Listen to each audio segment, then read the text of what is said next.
What happens when you take a man who lives his life by the slide rule and the blueprint, and you drop him smack dab in the middle of a world that runs on tall tales and, well, commuting cows? Let's get into this incredible story from the heart of 1930s America.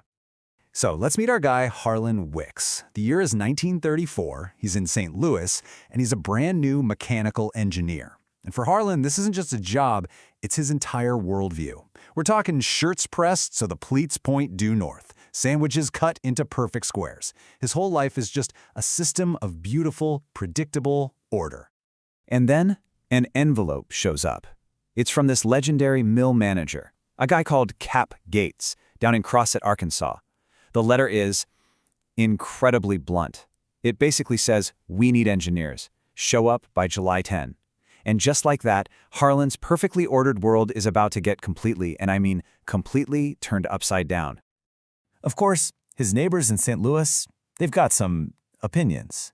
They start warning him about this strange new land with stories that sound way more like folklore than any kind of travel advice. Humming trees? Seriously? Roads that will literally melt your shoes? And the weirdest one of all, cows that go visiting like they're heading to a Sunday church social. So how does our hyperlogical engineer process all this? Well, he doesn't laugh it off. He doesn't dismiss it at all. He just pulls out his notebook and writes a memo to himself. He needs to verify the cow behavior. He even comes up with a theory, a possible circulatory system, trying to cram this total absurdity into a scientific framework that makes sense to him. This tells you everything you need to know about the kind of mind we're dealing with here. Harlan's journey south is really a story in itself. It's this perfect metaphor for the two worlds that are about to collide. First up, he's on the Sunshine Special, a modern marvel, right? Air conditioning, smooth, orderly travel. But then he has to switch to the AD&N logging train. And this thing is a loud, chaotic, steam-powered beast where your fellow passengers might be chickens and the locals are already playing pranks on the new guy. The change is jarring, to say the least. While he's on that train, he overhears someone claim the Crossett Mill cuts a bazillion board feet of lumber a day. Now, you or I would hear that as an exaggeration. Not Harlan. For him, this is an unknown unit of measurement, and he logs it in his notebook as something that needs official confirmation from the mill manager himself. And then, finally, he arrives. Crossett. At first glance, it's an engineer's dream. It's a company town, houses all lined up in perfect rows, smoke rising from the mill stacks like clockwork. But right under that tidy surface, the absurdity is already bubbling up, starting with a local rooster that has an absolutely terrible sense of time. He gets woken up at 3:15 in the morning by this rooster crowing its head off, but Harlan doesn't get mad. Oh no, he gets analytical.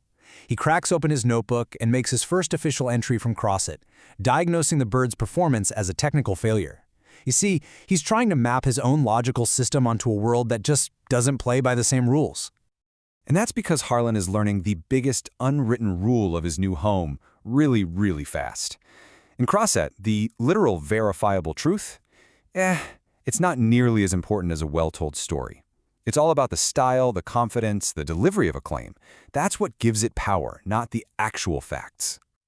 And man, he is just bombarded with these fantastic claims, all of them treated like common knowledge. The log pond? Oh, it's bottomless, drains right into the Gulf. The cows have a daily commute. The new chemical mill is basically a magic box. And yep, there's that strange unit of measurement again, a bazillion. And it's a point of local pride. And Harlan, bless his logical heart, he just records every single one of them with total seriousness. And then he sees it for himself. One of the wildest rumors actually turns out to be true. Every single evening, the town's cows just wander on home. They stroll right down the main street, have a little nibble on the grass by the bank, and then just mosey on back to their yards, like they're office workers clocking out for the day. So what does Harlan do? He tries to find the system in it all. He sees this beautiful, chaotic bovine parade, and his first thought is there a schedule I can chart? He's desperately looking for the blueprint, the timetable, inside this organic and completely illogical tradition. Of course, a guy this literal-minded becomes an absolute magnet for practical jokes. The townspeople just can't resist. They switch his salt and sugar shakers. They sell him a ticket to a crawfish regatta that's really just 2 crawfish in a bucket. They're constantly testing the limits of what this guy will believe. And even with that rooster constantly annoying him, his response stays purely analytical. He doesn't complain about the noise. he critiques the system. He actually charts the bird's inaccurate crowing times and concludes it has a design flaw. His solution? Replace the faulty biological system with a reliable mechanical mill whistle. Perfect. So, the real centerpiece of local folklore is this new chemical mill. To the people in town, it's not just industry, it's practically alchemy. They will tell you with a completely straight face that this factory can turn worthless pine stumps into everything from perfume and chewing gum to bacon grease. And Harlan, ever the diligent engineer, he just dutifully logs every single claim. At this point, he's not just an engineer anymore, he's kind of become an anthropologist, right? A stenographer for the town's collective imagination. Every wild story gets noted down for future and, let's be honest, probably impossible verification. Now, who's in charge of this incredible place? The one and only Cap Gates, a man whose terrible eyesight was absolutely no barrier to his terrifying clarity. They said he could walk a sawmill floor and tell just by the sound if a blade was getting dull. He was as much a myth as the town he ran. So Cap Gates, he represents the old guard, the world of pure, simple lumber. When Harlan shows up to help design a new paper mill, Cap greets the whole project with this fantastic piece of theological reasoning. It just perfectly captures the charming, stubborn, and deeply ingrained logic of Crosset. But Harlan isn't totally on his own in his quest for order. He finds a kindred spirit in a guy named Russell Reynolds, a scientific forester from Michigan. And this is where we start to see a new, kind of a hybrid system emerge.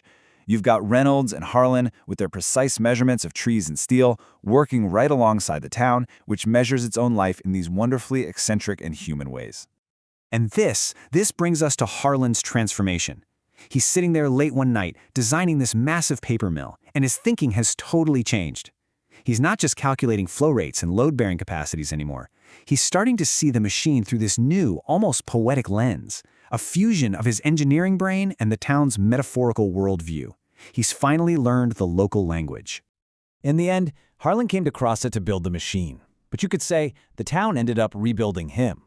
And it leaves us with a really fascinating question to think about. What really holds a place together? Is it the precision of the plan?